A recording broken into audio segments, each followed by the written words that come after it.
नमस्कार दोस्तों, स्वागत है आपका हिंदी नॉलेज शो में। तो दोस्तों, भारत के एक और पड़ोसी देश से हमारे लिए बहुत ही ज़्यादा टेरेबल खबर सामने आ चुकी है। दरअसल खबर ये है कि बांग्लादेश की जो विपक्षी पार्टी है, जिसका नाम है बीएनपी, मतलब बांग्लादेशी नेशनलिस्ट पार्टी, इसने भारत के खिलाफ एक कैंपेन शुरू कर दिया है। क्या है कैंपेन? India out. जी हाँ, बताया जा रहा है कि इस पार्टी की जो चेयरपर्सन है, यानी कि खालिदा जिया, जो कि पूरी तरीके से प्रो पाकिस्तानी मानी जाती हैं, और साथ ही इसके जो सेकंड लीडर हैं, जो कि टेररिस्ट डेजिग्नेट हो चुके हैं, तारिक रहमान, इन दोनों ने मिलकर अपने पार्टी वर्कर्स को ये निर्देश दिया है कि जैसा मूवमेंट मालदीव में शुरू किया गया भारत के खिलाफ, तुम ऐसा ही कैंपेन भारत के खिलाफ भी शुरू करो पूरे बांग्लादेश के अंदर। और इसकी शुरुआत ढाका से हो भी चुकी है।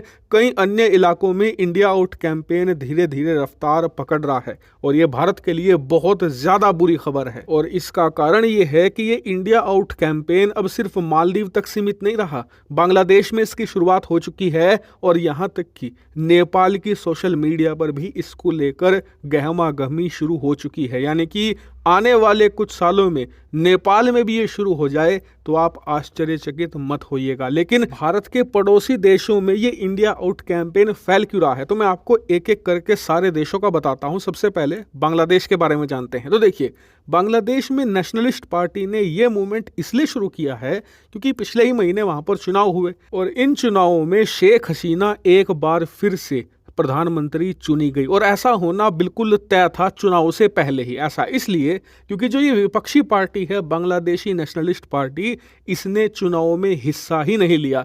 इनका कहना यह था कि चुनाव में धांधली होगी, और इसीलिए चुनाव से पहले प्रधानमंत्री शेख हसीना इस्तीफा दें, उसके बाद एक निष्पक्ष चुनाव हो पाएंगे। लेकिन प्रधानमंत्री और उनकी सरकार ने यह बात मानने से इनकार कर दिया। इसलिए विपक्षी पार्टी बीएनपी ने चुनाव में हिस्सा ही नहीं लिया, और जो सत्ता पक्ष था वो एक तरफा चुनाव जीत गया। आपको बता दूं कि ऐसी ही घटना 5 साल पहले भी हुई थी। तब भी बीएनपी की यही मांग थी, लेकिन सत्ता पक्ष नहीं माना, तब भी इन्होंने चुनाव में हिस्सा नहीं लिया था। यानी कि पिछले 2 चुनाव से ये पार्टी हिस्सा ही नहीं ले रही है, चुनाव लड़ ही नहीं रही है। और इसीलिए इनको लगता है कि जो वर्तमान प्रधानमंत्री हैं, अगर उन्हें सत्ता से हटाना है तो इन्हें एक ऐसी लहर खड़ी करनी होगी जिसके आगे प्रधानमंत्री शेख हसीना टिक ही ना पाए, और इस बीएनपी पार्टी की एक तरफा जीत हो। क्योंकि बांग्लादेश में जो भी पार्टी सत्ता में आती है वो एक बड़ी लहर पर सवार होकर आती है, क्लोज इलेक्शन बांग्लादेश में होते ही नहीं।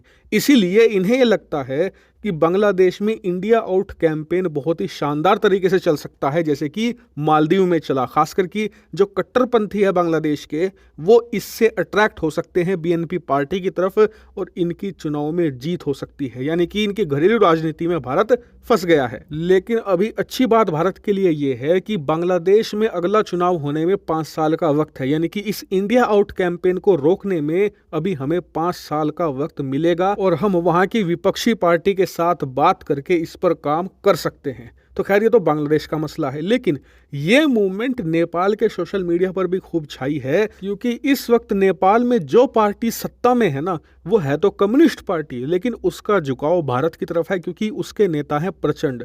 वहीं उन्हें सपोर्ट दिया है नेपाली कांग्रेस ने, जो कि भारत समर्थक पार्टी मानी जाती है। और इसीलिए जो ये सरकार है इस समय नेपाल की, बहुत सारे प्रो इंडिया कदम उठा रही है।